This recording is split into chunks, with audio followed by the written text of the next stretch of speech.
이 세상을 사는 사람들 대부분을 살펴보면 아마 나름대로 꿈과 소망을 가지고 인생을 출발하고 또한 살아가고 있을 겁니다.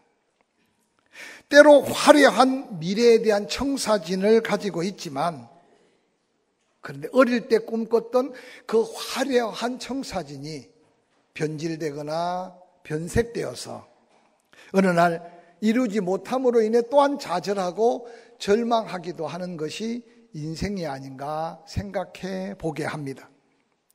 대부분 청춘의 푸른 꿈을 꾸었으나 그 꿈이 이루어지지 않은 것을 후회하는 인생들을 우리는 종종 만나게 되지요. 어떤 사람은 그래서 인생이 뭐냐라고 되물으면서 스스로 대답하기를, 인생이란 한마디로 말한다면 어릴 때 꾸었던 그 꿈이 하나하나 망가져가는 것이다라는 비판적인 말을 한 사람도 있습니다. 사랑하는 성도 여러분, 여러분의 인생은 지금 어떤 여정 가운데 살아가고 있는지 한번 자신을 돌아보면서, 특별히 3월은 조국 대한민국의 의미 있는 날이고 1919년 3.1 운동이 일어났던 100주년을 맞이하는 이때, 저는 정말 믿고 구원받은 우리들만이라도 나의 자아상을 바로 깨닫고 또한 내가 소속한 가정과 교회의 새로운 사명을 경험하면서 나라와 민족 앞에 초계같이 던졌던 선조들의 그 당당한 순교적 모습들을 우리의 삶에서 조금 작은 부분이라도 재현해 가면서 다음 세대에게 물려줄 조국 대한민국의 거룩한 꿈을 꾸는 이 한 달이 되었으면 하는 마음이 있습니다. 오늘 우리들이 함께 읽었던 본문 속에도 똑똑하고 모든 데 부족함이 없는 소년 다니엘, 그의 잘못도 아닌데 한순간 그의 인생이 다 무너지고 망가져가는 처절한 삶의 현장을 성경은 우리에게 보여줍니다. 그는 당시 왕족이나 귀족의 자녀로 모든 재능의 재주에 통달해서 블레셋의 환관장이 와서 보니 첫눈에 들 정도로 그는 개인적으로도 꿈이 있는 소년이었고 이스라엘 나라와 민족 앞에도 미래가 창창한 젊은이였다는 사실을 부인할 수 없습니다. 오늘 다니엘서 1장 3절 4절을 쭉 읽어보면 다니엘을 한마디로 말하면 모든 면에 뛰어난 꿈이 있고 미래가 있는 소년이었다라고 표현해도 지나치지 않을 겁니다. 그 모든 면에 탁월한 다니엘이 이스라엘 백성들에게도 어떤 희망을 주어질 인물이 될 것이고 자기 가문과 자기 자신도 아마 푸른 꿈을 꾸고 있었던 시기였을 겁니다. 그런데 안타깝게도 어느 날 그가 꾸고 있는 그 꿈을 한 번도 실천해 보기 전에 그의 인생 전부가 망가지는 비극의 현장을 성경은 소개하고 있습니다. 오늘 함께 읽었던 다니엘서 1장 1절 2절은 그렇게 기록합니다. 유다 왕 여호와김이 다스린 지 3년 되던 해 바벨론 왕 느부갓네살이 예루살렘에 이르러 성을 에워쌌더니 주께서 유다 왕 여호와김과 하나님의 전 그릇 얼마를 그의 손에 넘기심에 그가 그것을 가지고 신할 땅 자기 신들의 신전에 가져다가 그 신들의 보물 창고에 두었다라는 이 역사적인 기록은 하나님이 다윗을 통해 솔로몬을 통해 얼마나 영광과 은혜를 부어준 하나님의 백성이요 하나님의 나라인데, 안타깝게도 이스라엘 백성들은 하나님께 은혜를 받으면 받을수록 감사를 잃어버리고 바알에게 또한 우상들에게, 그래서 어느 날 하나님을 떠난 그들을 하나님은 선지자를 통해 또 부르고 또 불러도 그들은 여호와께로 돌아오지 않았어요. 그래서 하나님은 북왕국 이스라엘을 아수르에 의해 멸망을 당하고 북왕국 이스라엘이 완전히 패망을 당한 후에 수없는 하나님의 종들은 울며 불며 그 백성들을 하나님께로 돌아오기를 애곡했지만 안타깝게도 한번 떠나버린 그들의 발걸음이 여호와의 전으로 돌아올 수가 없었어요. 오늘 본문에 보니까 주께서 유다 왕 여호와김과 하나님의 전 그릇 그 성전에 예배했던 모든 도구들을 그 악한 바벨론 왕 느부갓네살 손에 넘겼다는 것은 하나님이 사랑하기에 책망하고 하나님이 사랑하기에 징계하고 하나님이 사랑하기에 심판할 수밖에 없었던 안타까운 역사의 현장을 그대로 보여주고 있습니다. 사랑하는 성도 여러분, 당시 이스라엘은 강력한 군대를 앞중 세운 바벨론 침략 앞에 손 하나 써보지 못하고 BC 605년 1차 공격을 받았을 때는 견뎠어요. 2차 공격을 받아도 견뎠어요. 근데 느부갓네살 왕의 군대가 3차 공격을 했을 때 BC 586년 난공불락에 여호와의 거하는 거룩한 예루살렘이 돌 하나 위에 돌 하나가 남지 않으리라는 예언같이 성전은 다 불타고 성벽은 다 무너지고 성문도 다 불타고 모든 이스라엘 백성들, 지식인들, 리더십을 가진 자들은 다 포로로 잡혀서 바벨론 그 머나먼 땅으로 끌려갔습니다. 저는 이 구약 성경의 역사가 이스라엘의 역사지만 조국 대한민국의 근대사를 살펴보면 우리는 직접 경험하지 못했을지라도 한일 합병 이후에 여러분 나라를 잃었습니다. 내 땅이지만 내 마음대로 내가 거두었지만 내가 먹을 수가 없었어요. 그 36년의 세월을 지냈던 우리의 할아버지, 우리 아버지의 시대들을 우리는 잊어서는 안 된다는 사실을 기억하시기를 주의 이름으로 간절히 축원합니다. 여러분, 나라를 잃어버리면 아무리 꿈을 꿔도 아무리 내가 재주가 있어도 아무리 내가 능력이 있어도 아무것도 할 수 없었던 시대들을 우리의 선조들은 경험한 경험을 역사를 통해 우리에게 말해주고 있었어요. 또한 더더구나 오늘 본문에 남한국 유다의 멸망은 하나님의 심판이었다고 성경은 그대로 기록하고 있어요. 하나님은 지켜주시는 하나님, 하나는 살려주시는 하나님, 때로는 하나님은 보호하시는 하나님, 하나님은 도우시는 하나님. 할렐루야. 그러나 성경 곳곳에 하나님은 채찍질 하시는 하나님, 하나님은 심판하시는 하나님, 하나님은 때로는 재앙 가운데 내려놓고 회개하기를 기다리시는 하나님을 우리는 바라볼 수 있어야 돼요. 우리 개인도 마찬가지예요. 가정도 마찬가지예요. 특별히 저는 조국 대한민국의 그리스도인들은 나라와 민족에 대한 새로운 국가관을 가져야 될 때 우리가 신앙생활을 하고 있다는 사실을 기억하시기를 주의 이름으로 간절히 축원합니다. 우리 앞선 선조들은 조국의 자주독립과 때로는 공산화를 막기 위해 자기 몸을 초계같이 던졌어요. 오늘날 우리는 내 목숨을 걸어야 될 일이 없으니까 어느 날 얼마나 안일해지고 얼마나 나태해지고 얼마나 무감각해졌는지 어느 날 더 잘 먹고 더 잘 입는데 우리의 마음을 다 빼앗겨 버리지 않았나 생각해요. 그러다가 보니까 먹을 것도 넉넉하고 입을 것도 넉넉한데 가족이 있습니까? 하우스 집은 있는데 스위트 홈은 잃어버렸어요. 부모가 낳은 형제는 있는데 형제 사랑을 잃어버렸어요. 예수 그리스도의 피값으로 산 교회는 있는데 교회 안에 정말 하나님의 나라를 잃어버렸다면 이것은 나라 이름보다 더 큰 위기를 지금 우리는 직면하고 있음을 깨달으시기를 주의 이름으로 간절히 축원합니다. 지금 이 나라는 태극기를 높이 들고 총칼 앞에 대한민국 만세를 불러야 될 일은 없지만 그러나 이 평화로운 가운데 우리가 잃어버리고 있는 소중한 것을 지키고 다시 되찾기 위해 3.1운동 100주년을 맞이한 이 3월만이라도 우리 자신을 좀 더 새롭게 돌아보는 저와 여러분이 될 수 있기를 주의 이름으로 간절히 축원합니다. 저는 절망적인 이야기를 하려는 건 아닙니다. 그러나 지금 세계는 더 할 것도 없지만 지금 우리가 사는 이 땅을 우리의 후손들에게 물려줘야 될 땅인데 언제부터 미세먼지로 마스크를 쓰고 다녀야 되는지 참담하지 않습니까? 누굴 믿을 수 있으며 누구한테 맡길 수 있으며 누굴 의지할 수 있겠습니까? 정치적으로, 경제적으로, 문화, 교육, 아이들을 맡길 만한 데가 있습니까? 맡겨놓으면 그 아이들이 바른 세계관을 가지고 하나님의 사람으로 커갈 수 있겠습니까?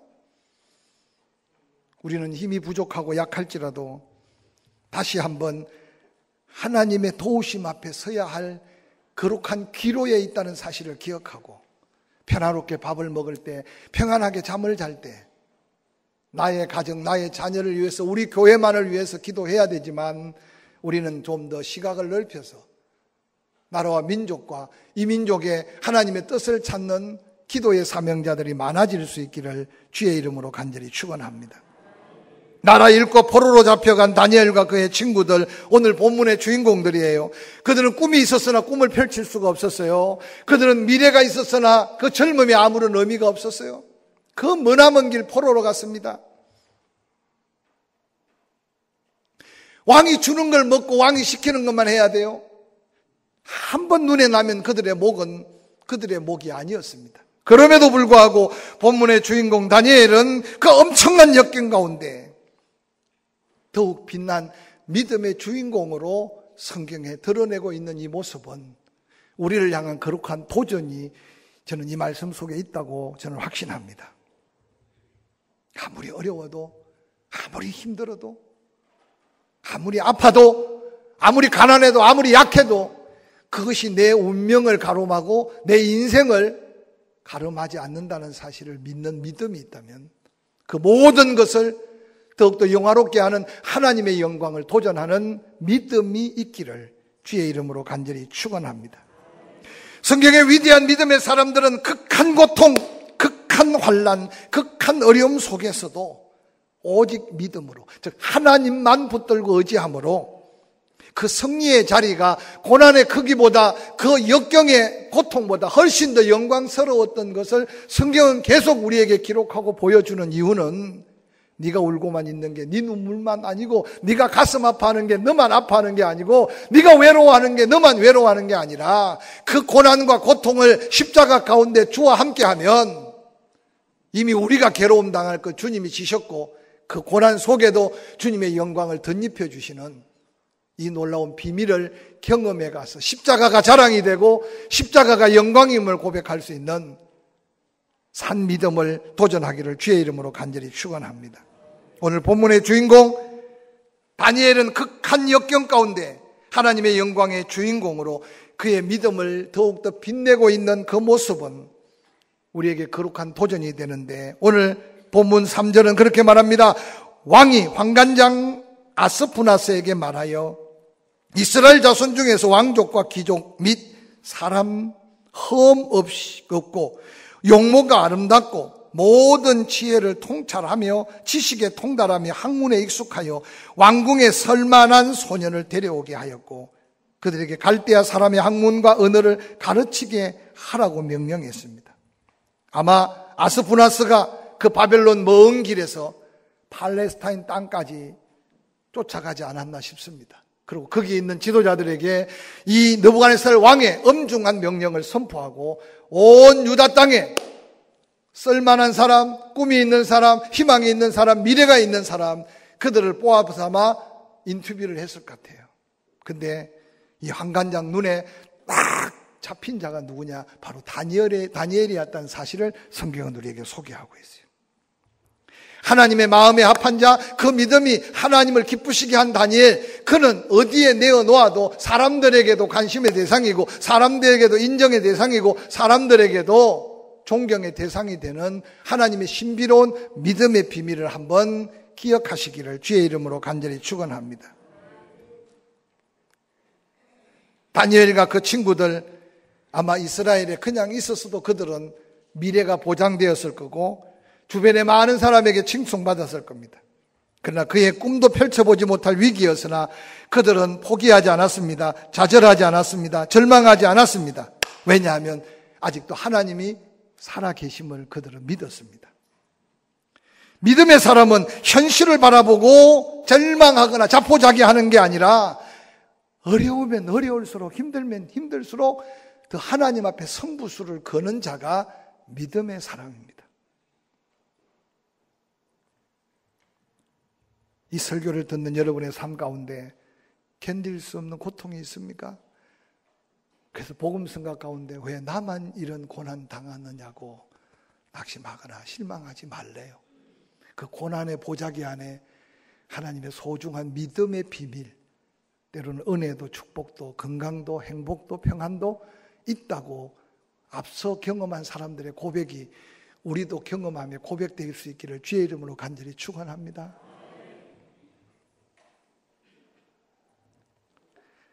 하나님께 인정받은 사람, 사람에게도 인정을 받아가며 하나님의 그 뜻을 이루어가는데, 여러분, 이삭이 아무것도 없을 때는 그랄 왕 아비멜렉이 친구도 되어주고 이웃도 되어줬어요. 하나님의 축복을 받고 나니 어느 날 얼마나 아비멜렉이 이삭을 멸시하고 천대하며 쫓아내는지.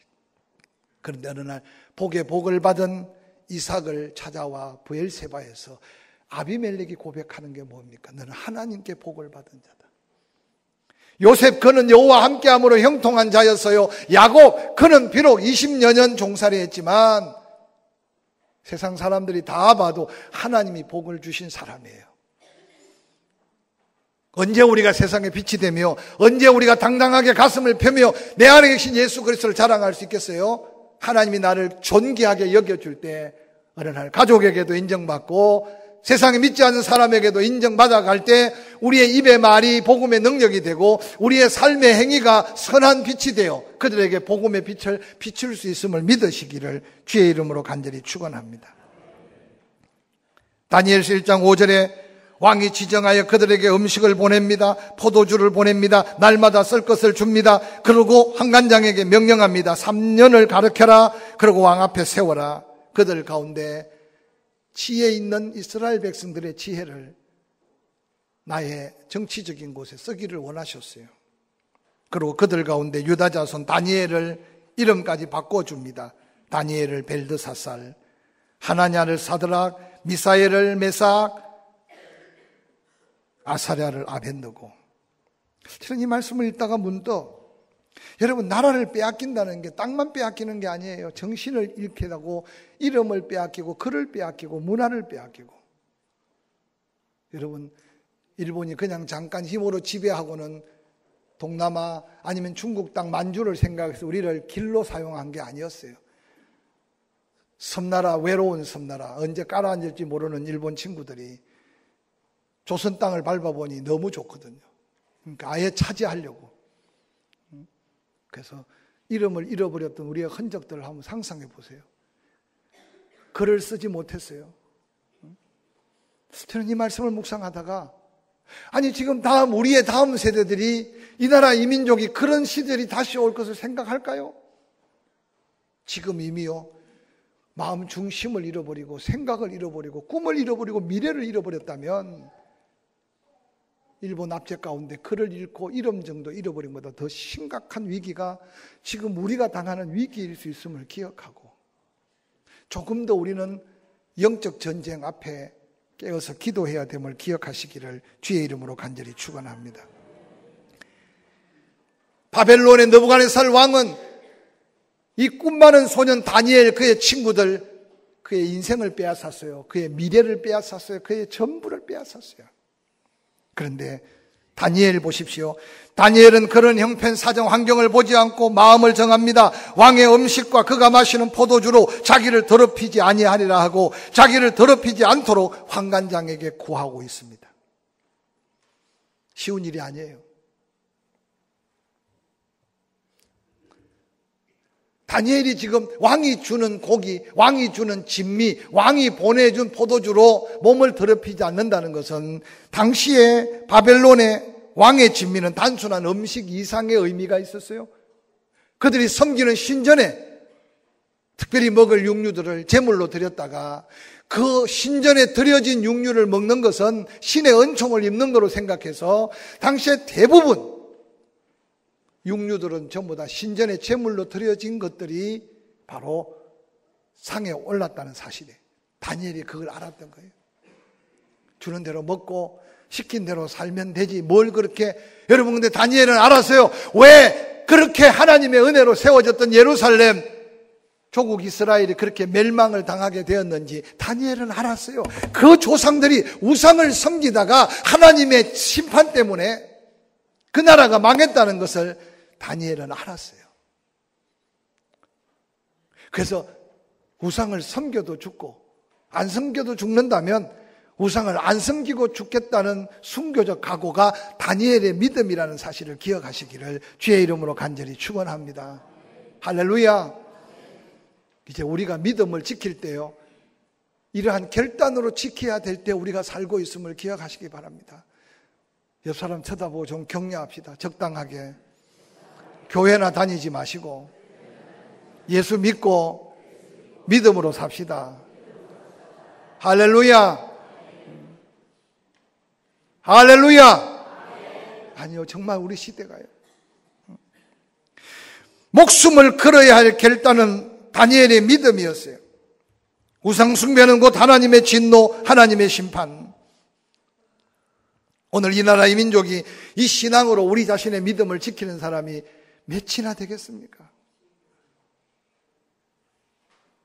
놀랍게도 하나님은 다니엘을 그냥 버려두지 않았어요. 1장 9절에 보니까 하나님이 다니엘로 하여금 환관장에게 은혜와 긍휼을 얻게 하셨다고 말했어요. 성경은 왜 우리에게 이런 역사적인 히스토리를 말씀으로 보여주실까요?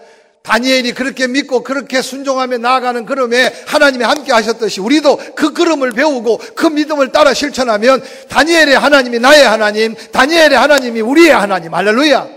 그 하나님을 다시 한번 믿으라는 거예요. 믿으라는 거예요.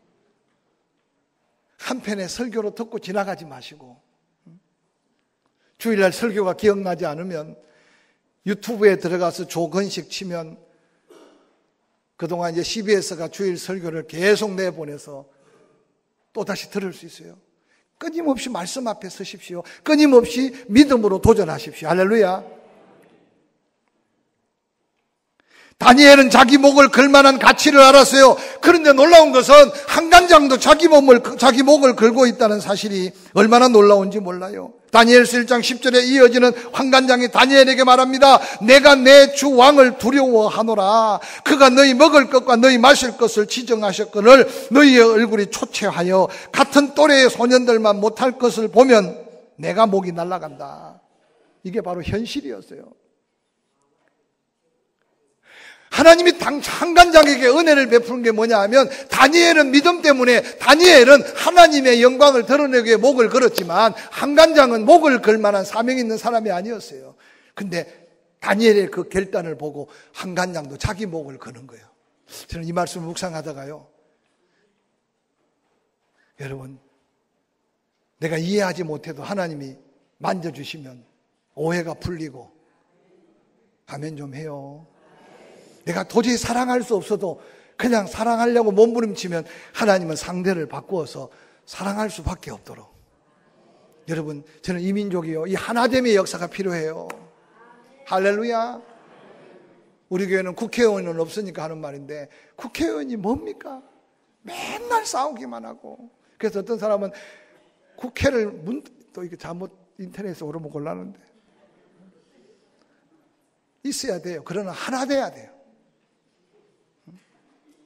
근데 이 하나 되면요, 하나님의 은혜 아니고서는 하나 될 수 없어요. 할렐루야.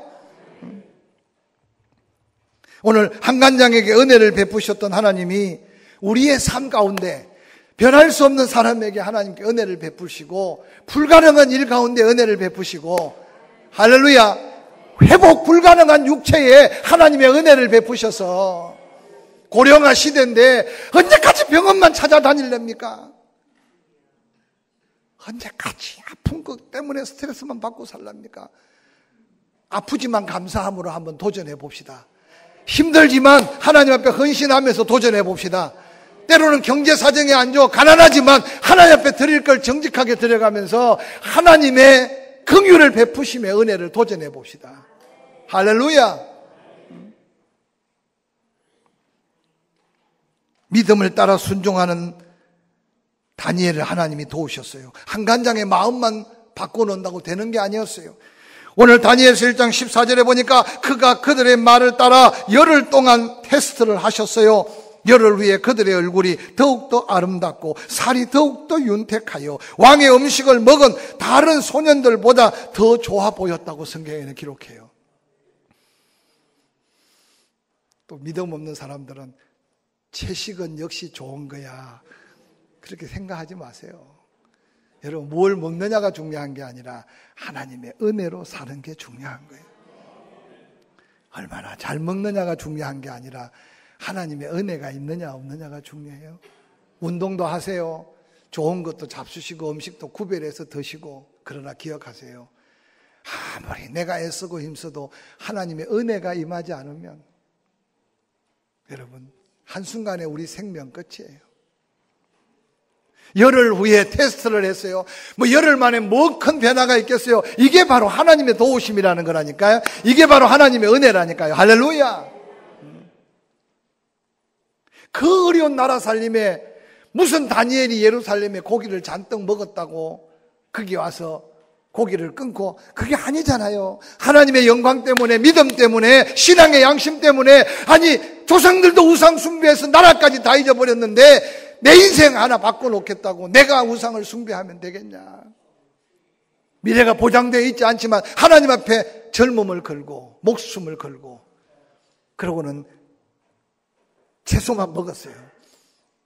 여러분, 얼굴을 윤택하게 하고 피부를 아름답게 하고 삶의 건강을 주고 마음의 평안을 주고 삶의 형통함을 주시는 분은 전능하신 하나님이라는 사실을 믿으시기를 주의 이름으로 간절히 축원합니다. 축원합니다. 뿐만 아니라 역경 가운데서 믿음으로 도전한 자들에게 비교할 수 없는 은혜를 하나님께서 예비하셨어요. 1장 17절 보니까 하나님이 이 네 소년에게 학문을 주시고 또 서적을 깨닫게 하며 지혜를 주셨어요. 다니엘은 또 환상과 꿈을 깨달아 알게 하셨어요. 그러고는 느부갓네살 왕이 3년 후에 그들을 다 불러 모았어요. 그러고는 그들을 테스트하셨어요. 19절에 뭐라고 말합니까? 왕이 그들과 말하여 보매 무리 중에 다니엘과 하나니아와 미사엘과 아사랴와 같은 자가 없으므로 그들을 왕 앞에 따로 세웁니다. 왕이 그들에게 모든 일을 묻는 중에 그 지혜와 총명이 온 나라 박수와 술객보다 10배나 더 낫게. 그래도 애프터 스쿨에 대해서 관심이 없고 아직도 학원 보따리 짊어지고 보내는 분들 열심히 보내세요. 거기서도 또 뭔가 깨달을 수 있을 거예요. 교회 주일학교 안 보내고 그냥 어디 또 열심히 뭐 과외 시켜보세요. 좋은 일도 있을 거예요. 그러나 기억하세요. 믿음으로 키워야 되고 기도하며 키워야 되고 하나님의 은혜로 키워야 됨을 믿으시기를 바랍니다. 제가 볼 때 우리나라에서 제일 유치부 교육관 단독 건물이 있는 교회는 우리 교회밖에 없을 거예요. 혹시 인터넷을 보거나 라디오로 설교 듣는 분들은 아이들만 갖다 맡겨놓으면 키워줄 겁니다. 젖먹이 아이들도 이제 우유병하고 기저귀만 가지고 그 방에 넣어놓으면 여러분 교회 봉사할 동안에 예배 드릴 동안에 다 봐줄 거예요. 제가 보니까 신혼방 꾸미듯이요. 얼마나 예쁘게 꾸미는지 보면서 제가 감동을 받아요. 이번에 유치부 교육관을 리모델링 하면서 앞으로 하나님이 우리에게 주실 교육관을 꿈꾸는 시작이 될 수 있기를 주의 이름으로 간절히 축원합니다. 할렐루야. 바벨론에 함께 영재 교육을 받았던 아이들 뿐만 아니라 바벨론의 모든 술객들, 박사들, 그들과도 비교해도 10배나 더 나은 하나님의 지혜를 다니엘과 그의 친구들에게 허락하셨어요. 이게 바로 하나님의 더한 은혜임을 기억하시기를 주의 이름으로 간절히 축원합니다. 뿐만 아니라 이들을 통해 하나님은 영광을 받으셨고 다니엘은 모든 도를 다스리는 총리로 입각되고 또한 다니엘이 요구합니다. 나 혼자만 출세하면 안 됩니다. 내 친구 사드락 메삭 아벳느고 그들도 좀 살펴주십시오. 그래서 오늘 느부갓네살 왕이 2장 49절에 보니까 다니엘의 요구대로 사드락 메삭 아벳느고를 세워 바벨론 지방의 일을 다스리게 하였는데 다니엘은 왕궁에 있었대요. 왕궁에. 저는 이 말씀을 묵상하면서요, 하나님은 지금도 역경 가운데 고난 속에 묵묵히 믿음으로 결단하고 그 믿음으로 꿈을 꾸며 도전하고 그 하나님께 은혜를 구하는 자에게 하나님은 지금도 그들을 통해 당신이 영광을 받으시고 할렐루야, 또한 그들에게도 하나님은 더한 영광을 주심을 잊지 않으시기를 주의 이름으로 간절히 축원합니다. 우리 교회도 다양한 직장이 많고 사업장도 많아요. 많이 기도해 주세요. 또 공무원들도 있습니다. 많이 기도해 주세요. 다니엘과 같은 은혜를 입을 수 있도록. 또 시의원도 있잖아요. 기도해 주세요. 잘 시정을 관리해서 많은 사람에게 존경받을 수 있도록 10배나 더한 은혜를 함께 도전할 수 있기를 주의 이름으로 간절히 축원합니다. 마지막으로요, 다니엘이 높아지면 높아질수록, 은혜를 입으면 입을수록 시기하고 투기하는 자들이 얼마나 많은지, 사자들 굶주린 굴에 다니엘을 넣기 위해 기도하는 자를 잡아 굴에 넣자고 했는데도 다니엘은 왕의 의인이 잘못 지킨 줄 알면서도 또다시 그가 기도하고, 이 모습이 다니엘의 아름다운 믿음의 모습이에요. 죽음 앞에도 두려워하지 않는 믿음. 그리고 다니엘의 믿음은 뭡니까? 그것까지도 감사하면서 기도하고 있는 다니엘의 이 모습이 우리의 삶의 자리의 모습일 수 있기를 주의 이름으로 간절히 축원합니다. 자식 때문에 속을 썩습니까? 감사함으로. 남편 때문에 힘듭니까? 아멘 안 해도 괜찮아요. 힘든 사람 없으니까 감사함으로. 직장 때문에 힘듭니까? 감사함으로. 왜냐? 하나님이 살아계시니까. 할렐루야. 이 은혜로 승리하는 저와 여러분 되기를 주의 이름으로 간절히 축원합니다.